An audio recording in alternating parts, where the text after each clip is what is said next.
tere head kuulajad, 15.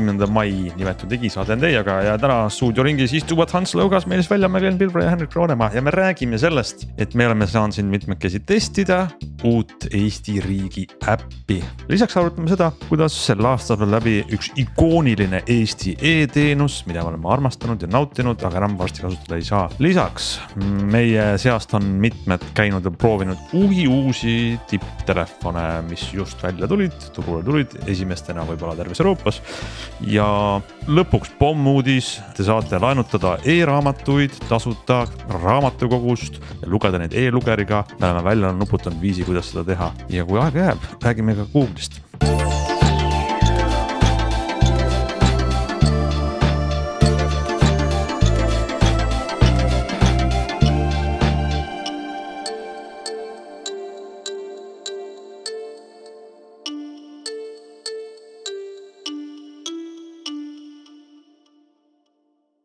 No nii, alustame siis M-riigi äpiga, mis on Eesti majandusministeeriumi projekt, majandusministeeriumi, MKM vist organiseerib seda ka Eesti e-riigi projekt ja sellest on seda planeeritud ja kuulutatud tükk aega välja ja nüüd eelmisel aasta lõpus kuulutati välja, et iga huviline saab olla M-riigi beta testijaks. Meil siin on õnnestunud minul ja Meelisel esimene pilk peale visata, mida M-riigi äpp teeb ja ütleme nüüd otse kohe välja, et me siin ei tee mingit kriitikat M-riigi äpi kohta, sest me ei tea, milline ta lõplikult välja tuleb. Küll aga me saame võib-olla jagada natuke esimesi muljeid, mida see äpp endast kujutab. Meelis, mitu päeva sa testisid seda? Noh, kuna riik ütles, et need inimesed, kes saavad seda testida 5 päeva. Minul on see siin olnud nüüd, ma arvan, 2 nädalat telefonis ja ta küll kuidagi moodi ei ole kinni läinud ja mulle tundub, et ta ka töötab nagu võtab ühendust serveriga ja ta ikkagi jätkuvalt võtab minu andmeid sealt alla, nii et järelikult kinni pole seda pannud otseselt nagu testijatele. Aga nii-öelda sisuliselt, mina tegin selle lahti, käisin kõik läbi, vaatasin, mis seal toimub ja ega ma ütleme praeguses faasis sellega midagi teha ei saa elulisest kodanikuna või kas sul on teine arusaam, kas sa said midagi, ma ei tea. Otseselt ei saa jah, see ongi mõeldud selle jaoks, et siis arendajad ja testid saaksid vaadata, kas see praegune funktsionaalsus töötab või mitte. Ja tegelikult siin on ju see, et kliendi vaatest või kasutaja vaatest on ta nagu hästi lihtne ja see ongi eesmärk, et ilmselt selle testimise mõte on pigem see, et kas see backend töötab, kas ta võtab ühendust õigete serveriteks, õige info tuleb õigesse kohta. Sest ma täitsin ära ka see tagasiside vormi, ma ei tea, kas sa täitsid seda. Ja see tagasiside vormis oli hästi palju küsimusi selle kohta, et kas selles kohas oli õige info, kas see päring läks üle korrektselt, no ühesõnaga sellised asjad olid seal, et ilmselgelt nad ikkagi testivad seda, kuna see XT või see M-riik on ju, või E-riik on nii-öelda ju laiali erinevate serverite vahel, eks ole. Siis ilmselt nad üritavad aru saada, et kas see õige päring jõuab õigesse kohta nii-öelda. Nii on ja ilmselt ütleme nii, et eks ta on asi, mis on arenduses ja teravaid nurki on vaja siluda küll. Aga me saame võib-olla kuulajatele natuke jagada, kui see peaks välja tulema praegusel kujul vähemalt mingil moel, mida siis M-riigi äpp pakub ja kõige uuenduslikum ja kõige ägedam asi, mis lõpuks ära tehakse, mida ma olen kaua oodanud, on oma isiku tuvastamine reaalsuses, füüsiliselt päris elus, mitte internetis, vaid päris elus äpiga. Praegu, kui ma ei tea, juhtub nii, et politseinik peatab mind, küsib mind juhiluba, kui ma sõidan autoga või ma pean kuskil poes tõestama, et mina olen tõesti mina ja mitte keegi teine. Ma näitan plastikust kaarti või passi. M-riigi äpp peaks nüüd olema selline, et ma saan võtta selle äpi telefonis lahti. Ja ma siin näen kohe, et minul näiteks on kehtivad 3 dokumenti, ID-kaart, pass ja juhiluba. Ja ma saan ise valida, millist ma sellele teisele poolele, kellele ma silma vaatan parasjagu, kordan üle, et see ei ole internetis, vaid see on siis nagu reaalsuses, millist ma talle tahan näidata. Ja ma saan ID-kaardi puhul, klikin sinna peale, tekib QR-kood, mille 3 minutit on see kehtiv, mille jooksul siis vastaspool oma vastava äpiga seda skännib ja tuvastab, et jaa, tõesti sellel inimesel on kehtiv isikutunnistus, ta nimi on Hans Lõugas, nägu on selline, ta näeb mu passipilti sealt, vaatab mulle otsa. Ehk siis ma võin nüüd koju jätta füüsiliselt dokumendid kõik. ja lisaks siis sa saad ka nii-öelda muuta seda, mis osa infost see teine pool näeb, et kas ta näeb ainult nime, näeb ainult isikukoodi, näeb seal mingeid asju, eks ole, et ta ei lase, vaikimist näitab kõiki, aga sa ei pea seda lubama, eks ole. Just, väga hea näide. Soovin osta pudeli veini poest, mida ei müüda alla 18-aastastele, aga kuna ma olen nii nooruslik, siis müüja vaatab, et see on küll alaealine siin on ju. Siis ma võin võtta selle oma juhiloa digitaalselt siin Emriigi äpis, aga ma ei pea sellele müüjale näitama, et kas mul on B-kategooria või C-kategooria või A-kategooria või midagi muud. Vaid ma saan selle juhi loast avaldada talle ainult oma vanuse või isikukoodi ja seda on tal vaja, et ta mulle veini müüks. Oota, aga sina siis, Hans, sina lähed poodi, oled seal oma veiniga kassasabas ja siis kassiir ütleb, nii noormees, vaatame dokumenti ka, sina võtad telefoni, teed selle Eesti riigi äpi lahti. Võib-olla pead veel sisse logima isegi Smart ID-ga. Ma ei tea, kas pead, ma ei tea, kuidas see seal tehtud on. Ei, ma loodan, et sa ikkagi püsid seal sees. Või näotuvast. Praegu ei püsi, aga ilmselt see on bugi. Ja siis ma saan aru, et sa näitad sellele kassiirile mingit QR-koodi oma telefoni pealt. Just. Mis tema teeb? Kus ta selle paneb? Tema peab vastu skaneerima Emriigi äpiga. Siin äpis on olemas skänneri koht. Aga see muidugi, sa õnneks selle paned kohe siuksesse konteksti, mis ei ole reaalne. Või ise alustasid oma veiniga. ja, aga ma ütlengi kohe, et väga loogiline oleks, kui see Rimi või mingi muu poe iseteenindus Selve kassa nõuaks, et ma skänniks seda pagana QR koodi. Ja siis müüks mulle selle pudeli veini, vaat see oleks nagu... No siis ta muidugi see iseteeninduskassa peab ka veenduma, et see, kes seda telefoni ja QR koodi näitab. Et Veriffi mingisuguse asja sisse ehitama ja siis jah, õudselt keeruliseks läheb see kõik, ma ütleks, lihtsam on. Ühesõnaga lihtsam on kuskil mingis, see poe ost on tõesti keeruline näide, aga ütleme näiteks täpselt, et juhiloa kontroll on ju. Et Eestis sa pead praegu kaasas kandma, isegi mitte juhiluba, sa pead kaasas kandma kas või ID-kaarti, kust politseinik kontrollib, et minu isikukoodiga isikul on juhtimisõigus kehtiv. See on üldse huvitavalt keeruline, et kui me räägime nüüd riigiasutustega suhtlemisest, siis tegelikult, kui sul on ID-kaart kaasas, siis ma arvan, sellest võiks piisata politseile. Ja kui sul ei ole ja sa laulad neile ette oma isikukoodi, ma ei tea, kuidas see praktikas on, aga teoorias ma olen täitsa kindel, et sellest peaks piisama, sest igas politsei autos on ju mingisugune arvuti, eks ole, mis on ühendatud kuhugi ja kui ta toksib sinna sinu isikukoodi sisse, siis ta saab sinu näopildi kenasti vastu, ehk sisuliselt sinu ID-kaardi põhimõtteliselt saab ta vastu. Ja ma ei ole kindel, et tal oleks vaja seda nii õudselt näha nagu plastikkujul. No võib-olla mõnes mõttes aitaks. Ma arvan, et sul on õigus, aga ma arvan, et see on kindlasti mingi juriidiline nõue, et sa pead isikusamasuse tuvastama mingi dokumendi alusel. Ja kui politseinik tahab sulle vastu tulla, siis ta rikuks seadust sellega. Ja võib-olla. Ja kui see nüüd M-riik hakkaks tööle, pluss ta seadustatakse ära, et seaduse ees on ta nagu võrdne isikusamasuse kontrollimise vahend, ma saaks veel ühe asja koju jätta. Ma varsti ei pea midagi kaasa võtma. See on tõsi, see oleks mugav.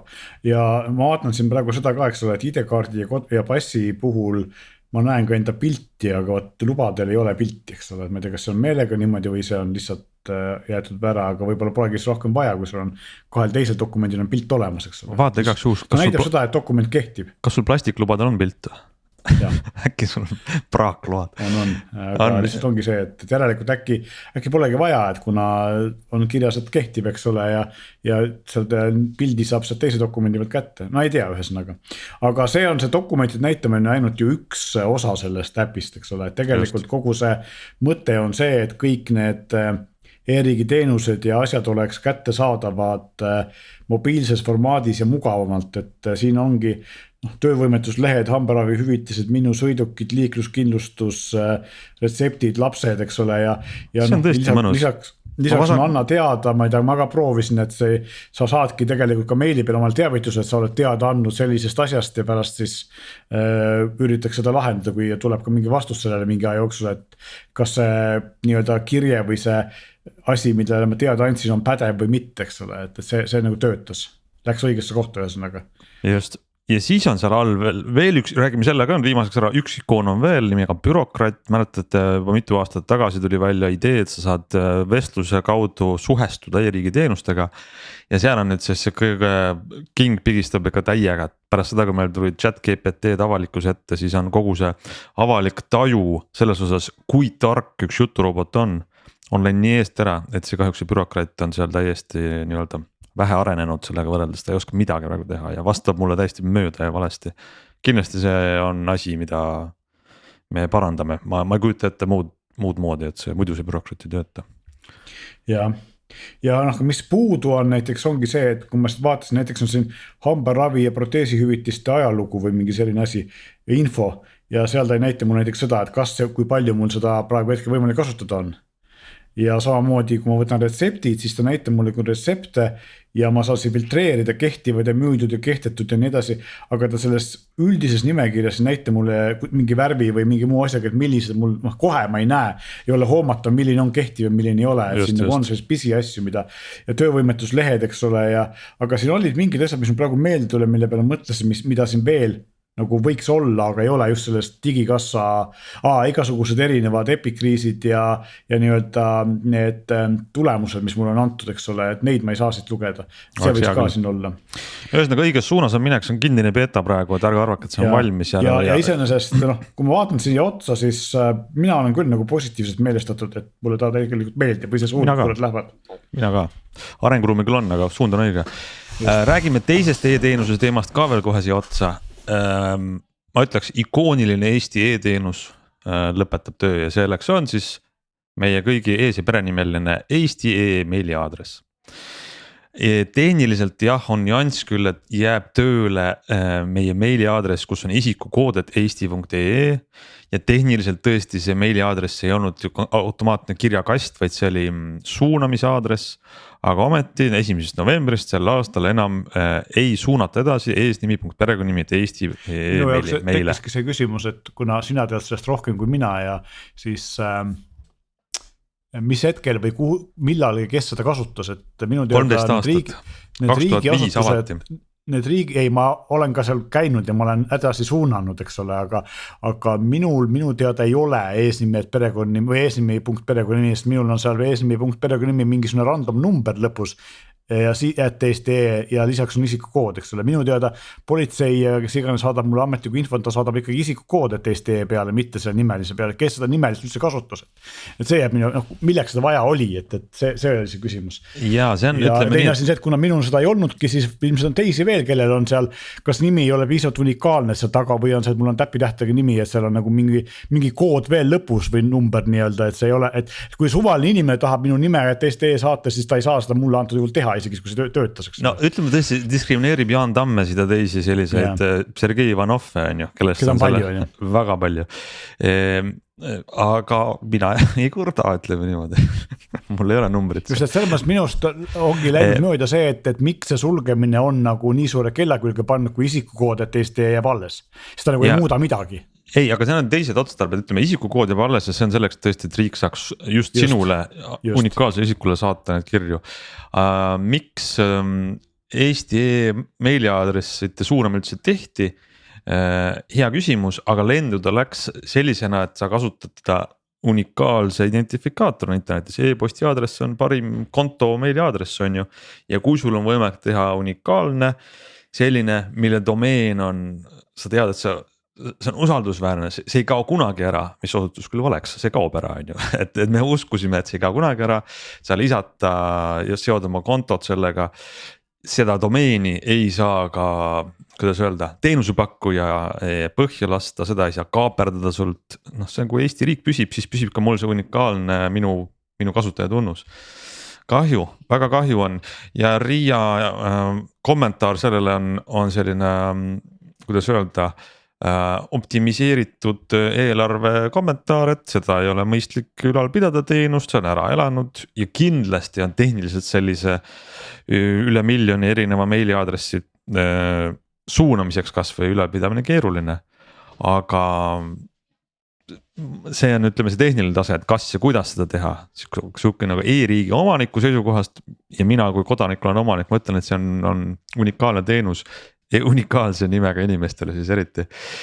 Mida ma küll sooviks, et maksumaksja raha eest siiski edasi pakutaks. Ma arvan, et seal see, mis Ants välja tõid, et see hirm, et Google või Microsoft või kus iganes, eks ole, Apple võib panna mu konto homme kinni või sellega ma võin selle ise totaalselt parooli ära unustada, eks, ja ma olen kõigest ilma, siis see on tegelikult väga suur väärtus, et ma olen Eesti nagu kodanik või resident, et ma olen Eesti jaoks keegi ja nüüd mul on meiliaadress, mis on täiesti kuulikindel, eks, et isegi kui ma kõik ära kaotan ja kõik läheb väga halvasti, siis võt nii kaua, kuni mind nagu Eestist välja ei visata. Ja no selleks sa pead ikka vaeva nägema, et sind Eestist välja visatakse. Ma saan alati minna kuhugi leti juurde ja paluda oma e-maili nii-öelda tagasi, eks, või juurdepääsu sellele kuidagi tagasi. Ma arvan, et see on nagu hästi suur nagu väärtus. Okei, see oli selles mõttes, et see on praegu pool lahendust, et see oli tõesti ainult suunamisaadress. Et kui sa suunasid aga selle Gmaili ära unustasid, et noh, ta ei olnud ju postkast. Jaa, seda küll, aga ikkagi sa võid teha uue omale Henrik 885 meiliaadressi, aga sa suunad ta nüüd sinna. Ja igal kõik need teenused, kuhu ma olen selle üles andnud, toimivad edasi, eks, ja ma ei pea hakkama oma digitaalset elu nii põhjalikult kokku lappima. Et mulle tundub, et selle teenuse probleem oli see, et ta jäi nagu poolikuks. Et tõenäoliselt see statistika seal taga ei ole ülisuur. Mina tean väga vähe inimesi, kes kasutaks igapäevaseks asja ajamiseks oma seda eesnimi.perekonnanimi @eesti.ee aadressi. Aga neid võiks olla see sama miljon, mida sa Hans ütlesid. Et tegelikult, kui see oleks, erateenus on võib-olla palju öelda, aga kui see oleks mingi normaalne teenus, mida oleks normaalselt turundatud ja proovitud inimestele just müüa seda mõtet, et miks sa sõltud Google'ist, kuhu sa ei saa isegi helistada ega kirjutada, kui sul mingi jama on. Vaid oleks palju loogilisem, et sina eestlasena sõltud Eesti riigist, sest see on niikuinii sõltud Eesti riigist.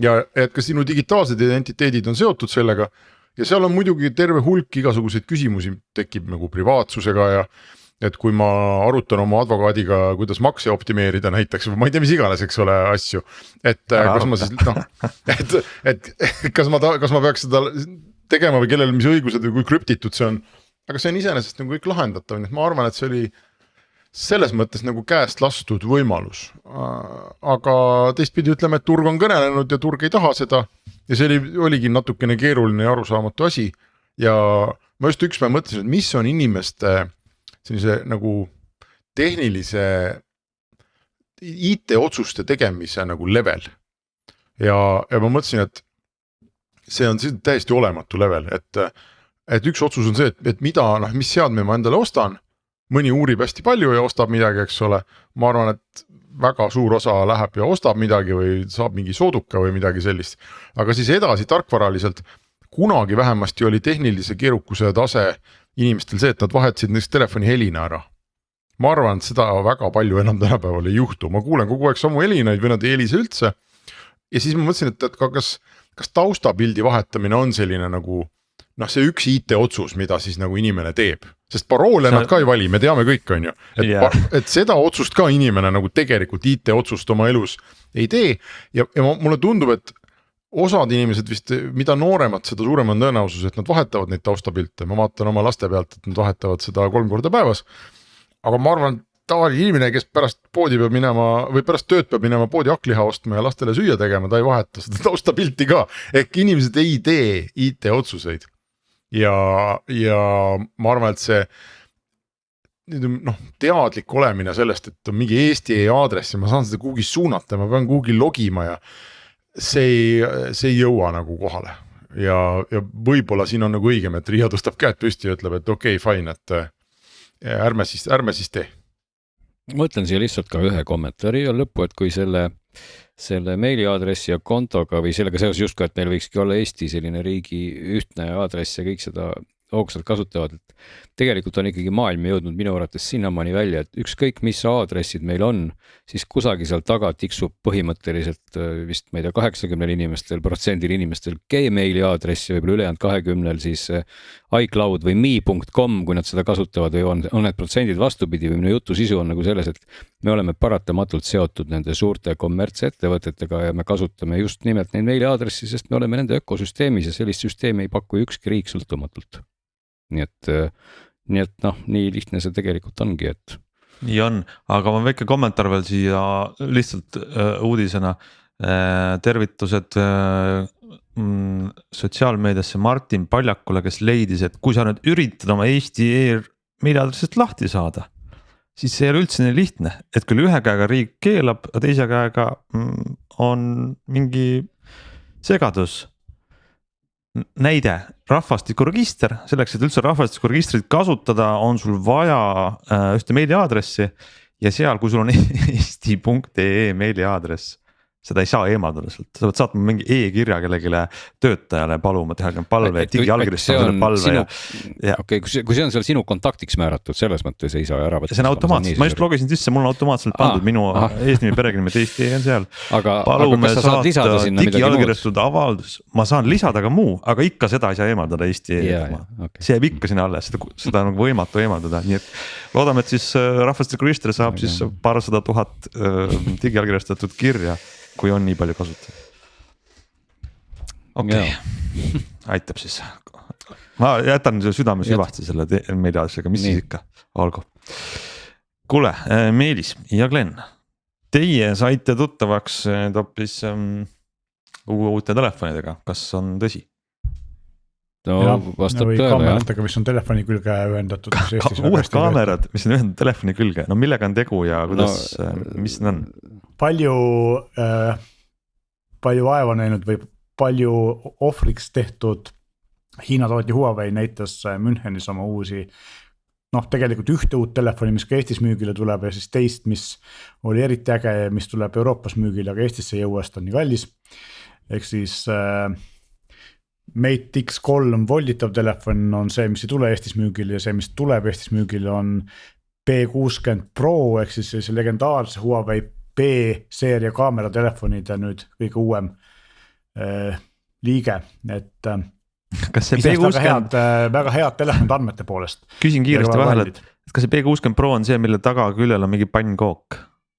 Ja enamus telefoni taga küljel on tänapäeval pannkook. Ära hakka nüüd alvustama, me jõuame selle ka.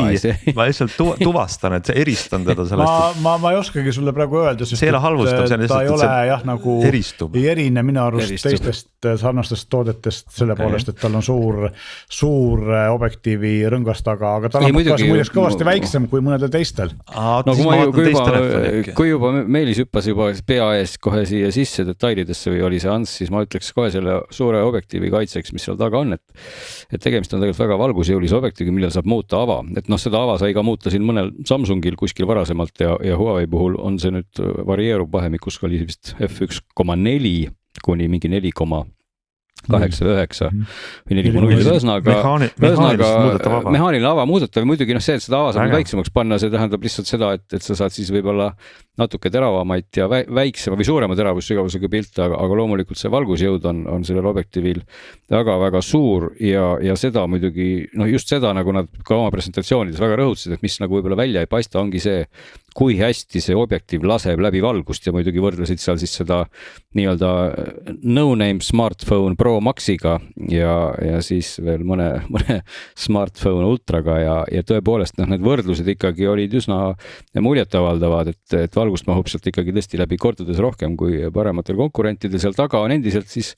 Huawei enda see nii-öelda RYB või rüüpsensor, mida nad on ammu kasutanud, aga sensor nüüd ka sellel telefonil siis P60 Pro'l on siis stabilisaator selline, et igatpidi seda liigutab nii-öelda külgsuunas kui ka pöördsuunas, et väldib siis igasuguseid värinaid ja ühesõnaga kõik see teoreetiline jutt ikkagi tähendab lõpuks seda, et need demopildid, mida me seal praegu küll nägime, ise me kahjuks neid ei saanud teha, need olid tõesti nagu ikkagi erakordselt ilusad, et kui sul ilmselt vähegi on sellist fotograafi geeni, siis see on nüüd see telefon, mis võiks olla, et nendest kaameratest võiks ka rääkida muidugi teistest, seal on siis veel 2 kaamerat. Tegelikult jah, et me peaks rääkima telefotokaamerast, sest et seal on minu arust veel rohkem innovatsiooni, et 3,5-kordse optilise zoomiga optilise stabilisaatoriga kaamera nagu ikka enamasti sellistel taolistel siis optilise zoomiga kaameratel, aga selle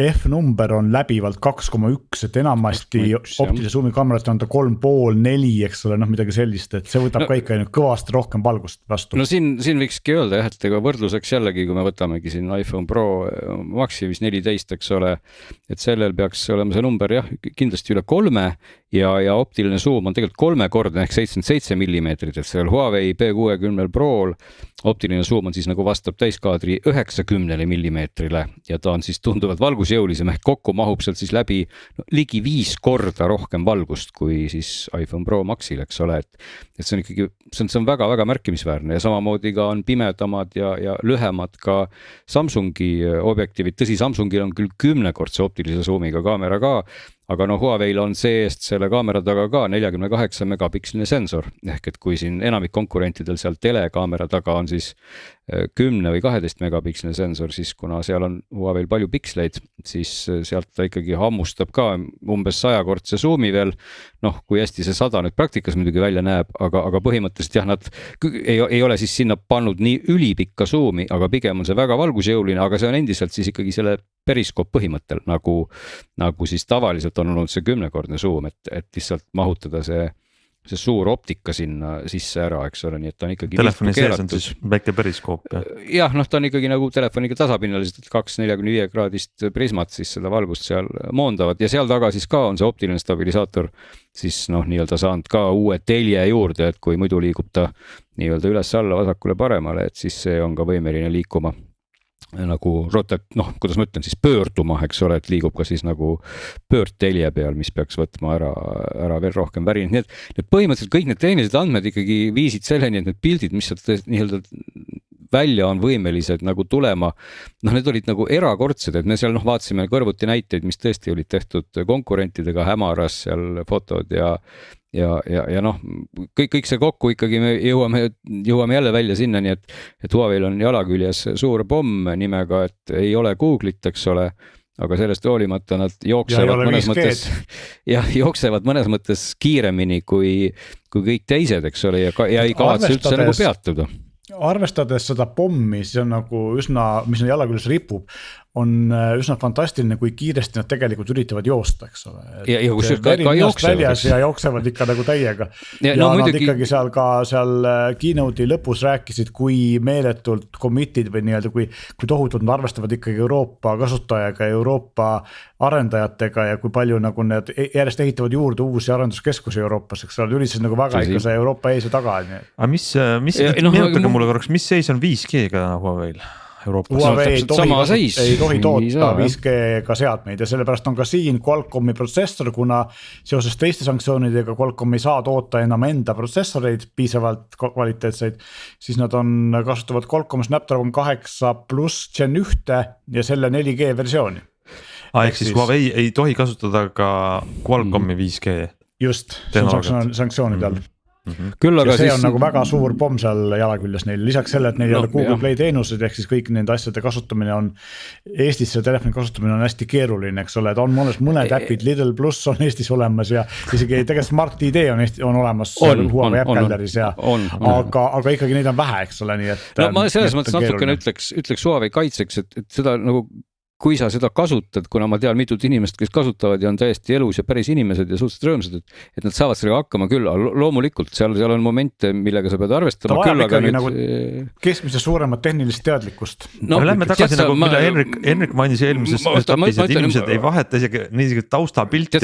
Ma tahtsin anda ühe asja veel siia lõttu, kui me juba rääkisime sellest Apple või Google või mis kurat Google, Huawei, mis iganes Gallery selle nimi on, et kuidas siis Huawei ka ikkagi plaanib sinna inimesi meelitada, on see, et kui sa nüüd täna ostad selle telefoni, siis sa saad omale, oli see vist 3 kuuks Tinder pluss konto tasud. 6 kuuks. 6 kuuks, sorry.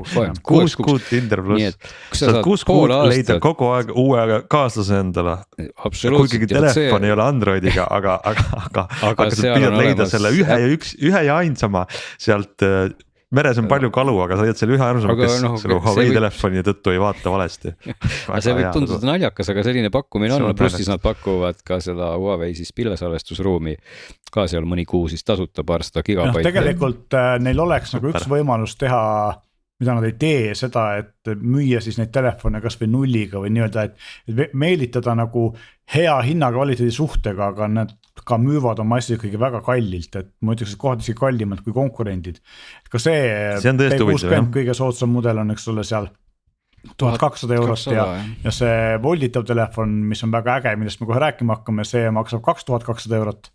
Ehk siis ta on kallim kui Google'i uus volditav, et ta on kallim kui Samsungi volditav, et ta on ikkagi väga kallis, aga noh, olgem ausad, kui me vaatame seda telefoni otsa, eriti kui me kliendiga saime seda käes hoida, siis seal on selle rahast innovatsiooni, ütleme niimoodi, eriti selles volditavas. No see volditav telefon jah, niimoodi üldistatuna öeldes, mis jällegi on ikkagi nagu märkimisväärsed faktid ja mis selle nimi nüüd on? See on siis Mate X3 jah, et juba kolmas volditav, et kus senised Huawei tegelikult mitmes, sest vahepeal mingi S-mudelid ka neil, mingi 5 volditav on see. Jah, generatsiooni mõttes ikkagi võiks öelda, et ta nagu kolmas või mina ei tea. Või ühesõnaga, kui need senised volditavad on olnud Huaweil välispidiselt kokku volditavad, et Huawei on olnud selline ühe ekraani tootja, aga oma suurte volditavatega kogu aeg, siis nüüd on nad ikkagi sellest ühe ekraani mõttest loobunud ja nad on teinud siis täpselt samasuguse lahenduse, nagu siis on Samsungil ja kõigil teistel, et väljas on üks ekraan ja siis, kui sa telefoni lahti voldid, on seal sees teine.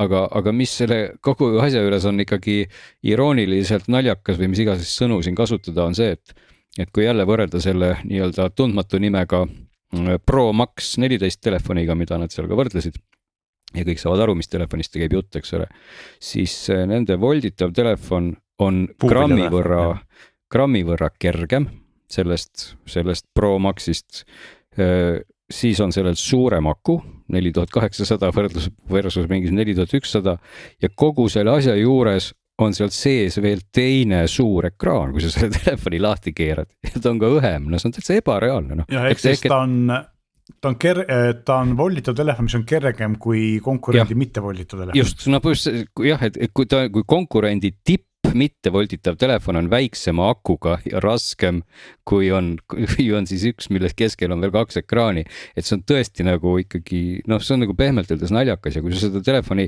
nüüd nagu võtad kätte, siis kokku volditud kujul, noh, mul oli sealt taskust võtta siis endal OnePlus 9 Pro, mille ümber on seal mingisugune kergem kummikatte ka, siis tuleb tunnistada, et see kokku volditud Huawei telefon oli isegi natuke vähem kobakas käes, kui siis täitsa tavaline suur telefon. Minu kogemuses esimene volditav telefon, mis kokku voldituna istub käes nii, nagu see ei oleks volditav telefon. Jah, ta on täitsa okei. Ta nagu istub käes nagu tavaline telefon, aga saab ka kokku, et see on see nüüd holy grail või see, milleni tegelikult kokku volditud telefonid peaksid ühele jõudma. Ja kui sa ta siis lahti voldid, siis ta on tõesti nii õhuke, et noh, ta ikka on kuradi õhuke, noh, ta ongi mingi mõned millimeetrid, et ta hakkab juba minema. Nii õhuke, et Huawei ütles, et nad tegid sellele eraldi ise pidid tootma USB-C assembly, sest et kõigil teistel USB-C turul olevatel USB-C pesadel on siis natukene üleval ja allpool on natukene kõrgust, aga see korpus on täpselt USB-C pesa laiune, mis tähendab seda, et või paksusega, et kõik asjad on sinna ülespoole pidanud minema.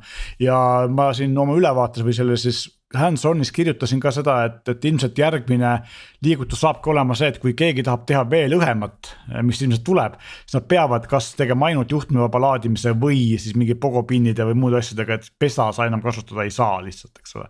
Et selles mõttes ikkagi nagu, ma võin teile lugedes natuke veel numbreid sellest, et kui see Huawei kaalub 239 grammi, Samsungi volditav kaalub 263 grammi ja Pixli volditav Google'i oma kaalub 283 grammi ja lisaks siis see, et Huawei on kokku panduna 11,8 mm paks ja Samsungi oma on oma kõige paksemas otsas 16 mm paks, need 1,5 korda paksem.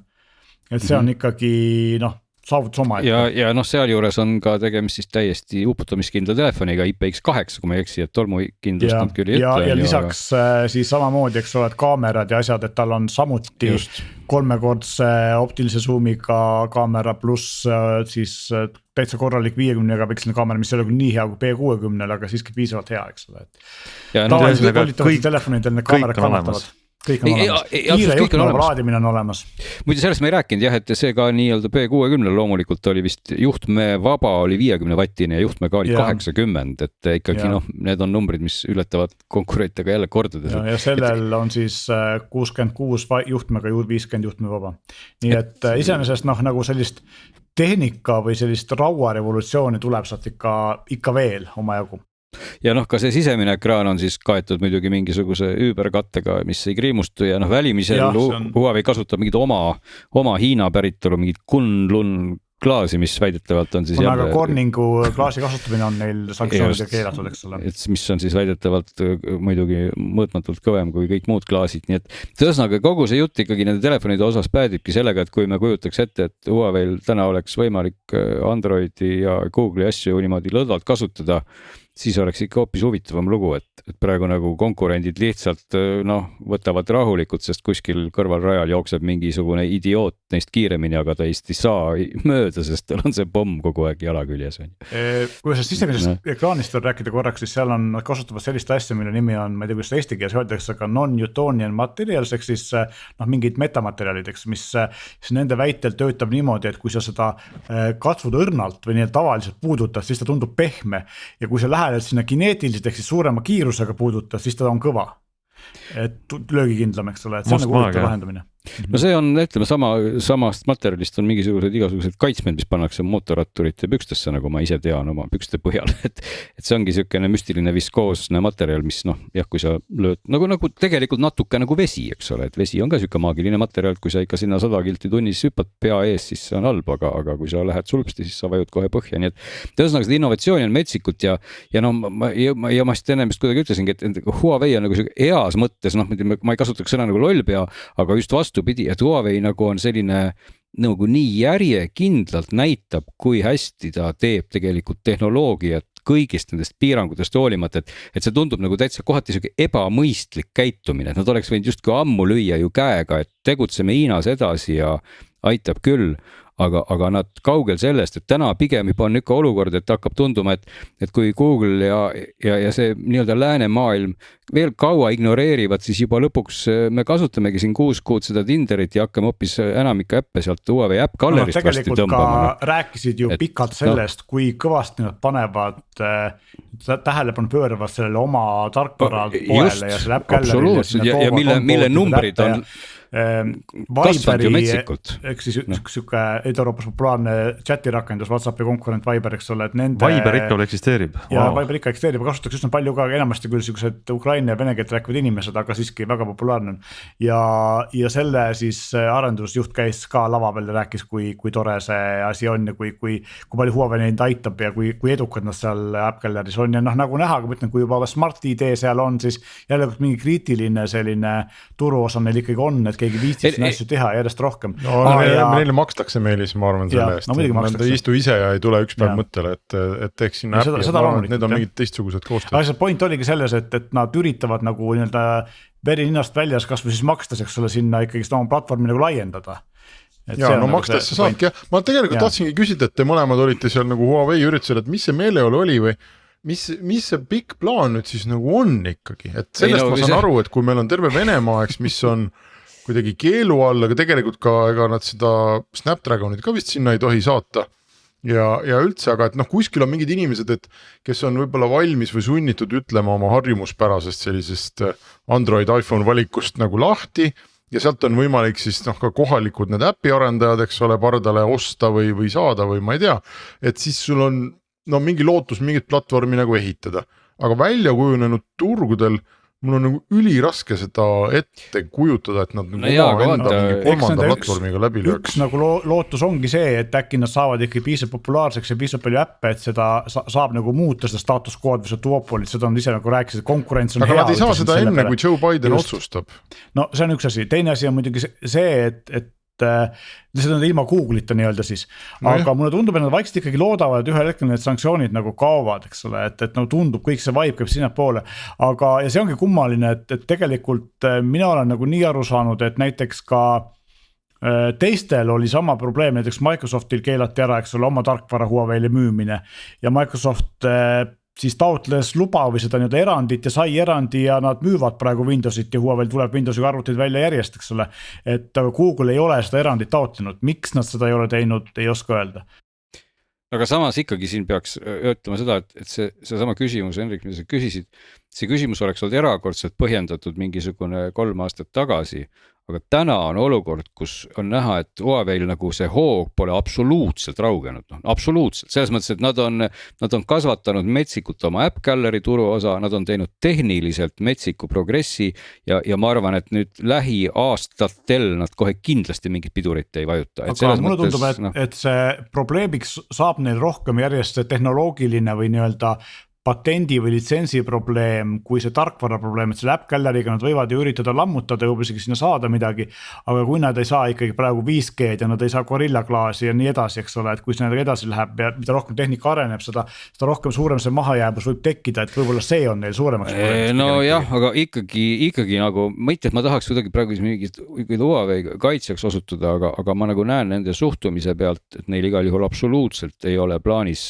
visata püssi põõsasse ega isegi sinna serva praegu, et pigem pannakse täie rauaga ja endiselt nagu gaas põhjas edasi ja noh, iseenesest on see nagu ju tore, et on keegi, kes ikkagi vähemalt tehnoloogiliseltki natuke raputab ja me sellest pikalt räägime ja selles mõttes mõtle, kui igav oleks maailm, kui seal nüüd ei oleks sellist telefoni, mis oleks konkurentidest kergem ja peaks rohkem vastu ja oleks suure ekraaniga. No. Eriti kurb on see teiste nagu siin uudiste valguses, kui vaatame seda piksli volditavat telefoni, mis nagu võiks olla sama hea ja ta ei ole mingit pidi tehniliselt sama hea, eks ole, et see on ja see on kurb, eks. Aga maailmas poliitiline nagu suundumus, kui te ütlesite, et nad loodavad, et see läheb üle. Ei, mina ei ütleks. See on vastupidine praegu. USA ja Hiina suhted on ikkagi nagu kehvenem ajast. Ma segaks siia vahele, mina küll ei ütleks, et midagi loodavad, ega võibollagi seal keegi kuskil loodab, aga seda pole absoluutselt nad välja öelnud oma suhtumisega milleski. Pigem, mida nad loodavad, ongi see, et järjest enam inimesi nende äppe kasutab ja seda App Gallery't kasutab, et ega nad nagu vähemalt nende avalik ikkagi toon on selline, et kui me veel 2 aastat tagasi lootsime, et see läheb üle, siis nüüd me enam selle mõttelaadiga ei tegutse, et nüüd me tegutseme selle mõttelaadiga, et me paneme enda asjadega edasi ja nii see on, aga nad näitasid seal lisaks veel ka kellasid ja ka arvutit, muistan võib-olla arvuti mul mõnevõrra igavam, aga kellad iseenesest on alati Huawei'l olnud toredad, et Watch 4 oli neil ka, siis nüüd tuleb kohe siia ka meil müügile. Tõsi küll tasub meenutada, et Huawei nagu väga pika aku vastupidavusega on olnud just nagu GT seeria, mis ei ole siis nii nutikas, kui on siis see mitte GT, et see Watch 4 siis ka aku on tal kuni nädal peab vastu, et ta ei ole see 2-nädalane kell, aga seest on ta e-SIM-iga ja muidugi näeb endiselt väga ilus välja ja on väga tugev ja kõva ja nüüd on siis saanud juurde ka selle, mis siis oli ennem konkurentidel, mida Huawei kell ennem ei teinud, oli see automaatne hädaabi numbritel helistamine, kui siis kandja parajasti pikali kukub või mingi õnnetus juhtub, et ka see on nüüd olemas, eks ole, ja kahtlemata Huawei kell on asi, mis igal juhul on väga-väga konkurentsivõimeline, muidugi hinnad on läinud kallimaks kõikidel asjadel, et see kella vist kõige lahjem versioon, mis on mingi kummirihmaga, algab sealt üle 400 euro ja safiirid ja titaanid ja muud toredad materjalid maksavad juba üle 600, aga seest on tegemist ägeda ja ilusa kellaga, eks seda saab. See kallimaks minek on ju tegelikult selline trend praegu kõigil tootjatel, jah. Just on ju, et ja siis oli seal ka arvuti, mille kohta ma ei oska peast praegu nagu mitte midagi rääkida. Aga arvutid ei olnud tegelikult nagu selles mõttes tehniliselt või oma välimuselt uued, et nad on olnud varem müügil, lihtsalt nagu on selline põlvkonna vahetus, et üks asi oli siis see, et uued 13. põlvkonna Inteli Evo protsessorid on seal sees ja teine asi oli siis see, et ka kõige lahjemal konfil on 1 tera SSD, et see oli nagu et väiksemad konfid ei pakugi. No väga aga hinnad olid ka ikkagi sellised 2000 kandist seal, üks natuke üle, teine natuke alla. Nii et ühesõnaga Huawei ei maga veel. Kuulge, aga võtame nüüd järgmise ja praktilise küsimuse Eesti raamatuhuvilistele, sellepärast, et me rääkisime mõned nädalad tagasi e-lugeritest ja jäime toppama sellise seisu juurde, kus me kõik olime veendunud, et e-lugeriga ei saa ju laenutada Eesti raamatukogudest raamatuid. Meil on Keskraamatukogu ehitanud sellise asja nagu Ellu, mis minu teadmise järgi kuni tänaseni toimis niimoodi, et sa lähed brauseriga, logid sinna sisse, vaatad oma arvuti ekraanist või mis veel jubedam telefoni ekraanilt või tahvli ekraanilt. Ühesõnaga sa vaatad siis nagu loed ekraanilt seda laenutatud raamatut. mis nullib ära kogu selle e-lugemise mõtted, kui sa saad lugeda silmasõbralikult e-lugerilt, aga Glen, sa oled nüüd testinud ja sul on uudist jagada. No jah, selles mõttes Euronix lahkelt mulle andis ühe proovimiseks, siis nagu selgus väga kalli e-lugeri, et me alguses vaatasin, et see maksab 130 €, aga see maksab 200 rohkem, see on siis Pocketbook Era. Ja see on tõesti äge ja kallis luger, aga brauser siis nimelt selles lugeris täpselt toimib nii, nagu brauser ikka igal pool toimib, et ta on küll uimane, aga sa lähed sinna Ellu lehele, logid sisse siis mobiil-ID või smart-ID-ga, nagu sa arvutiski teed ja saadki sisse ja imet ongi kõik need raamatud seal e-lugeri ekraanil, sa pead küll neid lugema siis online'is, eks ole, et tõsi, sa ei saa seda lennukisse kaasa võtta, noh, sa saad mingil määral ta cache ib neid lehekülgi, aga mitte suht lõputult, eks ole. Aga sa ei saa nagu tõmmata selle seadme mälusse seda. Ei no jah, kui sa oled need leheküljed läbi sirvinud, siis nad jäid küll, ma isegi proovisin sinna lennukisse teda kaasa võttes, et ma tunnistama, et vähemalt mingi 10 lehekülge oli täitsa seal olemas, et võib-olla kui ma oleks mingi kogu raamatu äkki läbi sirvinud, äkki ta oleks seal isegi sinna ära cache inud, ma ei tea. Aga noh, jah, et põhimõtteliselt, kui sul net on olemas, siis nad on seal olemas. Peab küll ütlema, et selle lugemiskogemus võib-olla ei ole nii sujuv, et kui sa ikkagi võtad seal mingid e-pub formaati või lugeri formaati, eks ole, siis toimivad need nupud ja zoomid ja kõik ikkagi nagu orgaanilisemalt, et kui sul on veebileht, siis sa ei saa näiteks järgmist lehekülge võtta selle lugeri nuppudega, et sa pead nagu ikkagi ekraani peal viipama, nii nagu sa läheks siis veebilehe peal edasi või tagasi, noh, nagu sa muidu arvutihiirega teed, eks ole. Aga kui sa ei ole lennukis, kas sa saad lugeda seda nii-öelda? Siis ma saan seda väga hästi lugeda. Kas seal Pocketbookil on SIM-kaart ka või wifi? Ei, tal on ikkagi wifi, jah. Sa pead olema wifis, et siis sa pead oma mobiilist seda jagama, et olla wifis ja seda sealt siis tõmmata.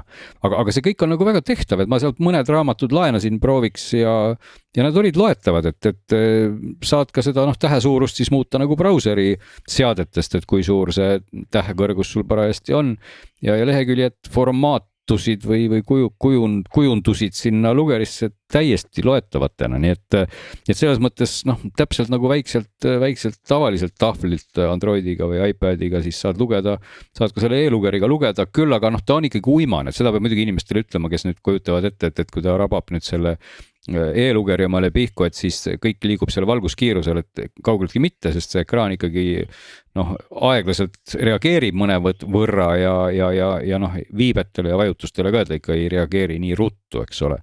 Aga täiesti saab, jah, et selles mõttes ma ikkagi ütleks väga suure nagu nii-öelda suure plussmärgi paneks siia, et kes tahab ikka eestikeelset kirjandust lugeda ja laenata ja see on ikkagi äge koht, kus tõesti on palju kraami, ikkagi suhteliselt palju ja sa ei pea ju selle eest, sa ei pea mitte midagi maksma, eks ole, see on ju Keskraamatukogu teenus meie ID-kaardi või residentide jaoks, et väga äge. Mina kunagi proovisin seda oma Kindliga ja Kindli brauser andis täitsa otsad selle Ellu juures, kas sa selle uuema Kindliga mäletad, kas sa proovisid ka? See on nüüd Meelise kapsaaeda see küsimus läheb, oled sa Meelis proovinud Kindliga lugeda Ellut? Minu Kindl on mitu aastat vana ja selle brauser igal juhul. Ja see on muidu see sama, mis on Hansul. Üritanud sinna sisse logida, kuna see logimisaken juba ei tööta normaalselt. Okay.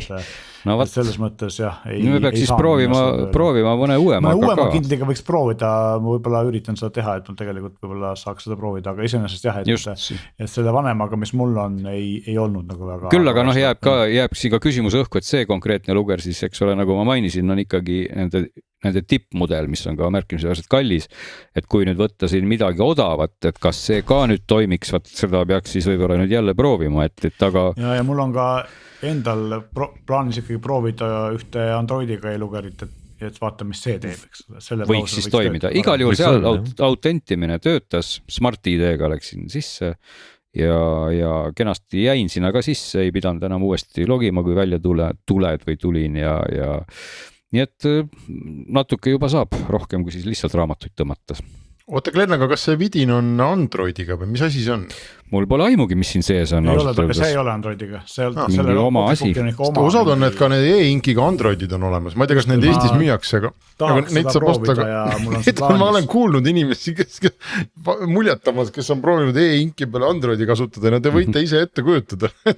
Iga liigutus on sekund, paar ootab. See sõltub ju sellest, et mida sellega teed, kui sa kasutad lugerina, siis on okei. Kui sa tahad kasutada tahvlina, siis tõepoolest. ei no ma arvan, et lugerina ka, et lihtsalt, et sinna üldse jõuda, ma loodan, et äkki tal on mingi automaatne nii-öelda lugemisäpi avamine olemas või et noh. on ikka ja kõigil nendel e-lugeritel on Booksi omad ja teistel, mis teevad ka Androidiga e-lugerid, nendel on ikkagi, vaikimis on ta mõeldud e-lugeriks, seda vaikimis avab päris kiiresti selle raamatute äpi, eks ole, aga saad sinna installida Kindli äppi või Kobo äppi või mida iganes, eks ole, nii et. Ja no võt see ongi tema pluss jah, et sa saad kõikide nagu poodid ja tõenäoliselt ka PDF ja ma ei tea, kas või Wordi dokumente on sul seal nagu võimalik lugeda, et ma arvan, et teatud sellist kasutusjuhtu ma kujutan neile ette, aga noh, võib-olla äkki mõnel on, proovige Flappy Wordi mängida, kirjutage meile. Aga noh, ütleme, et siia veel, kui sa juba Androidi küsisid, ta välja näeb väga Android, et kui sa näiteks avad ka selle Pocketbooki settingud, siis ta on siin täpselt ülevalt siuksest kardinast tõmbad lahti selle ja kõik see meenutab nagu väga Androidi kõik. Tegelikult väga sarnane näeb välja ka Kindli viimane uuendatud tarkvara versioon, mis on ka väga androidilik nüüd, kus see allatõmmatav menüü, et vanasti seda ei olnud, et nad kõik lähevad sarnaseks. Vaatame, mis ta meile ütleb siin, tarkvara versioon, no siin on mingisugused krüptoloogilised numbrid muidugi, U700 6.7, nii et Androidist siin ikkagi otseselt niimoodi juttu ei ole, et ja mis asi see on, teave seadme kohta. Seal ei ole Androidi. Ja Glen, ma arvan, sa saaks aru, kui see oleks Androidiga, kuskil on settings ja.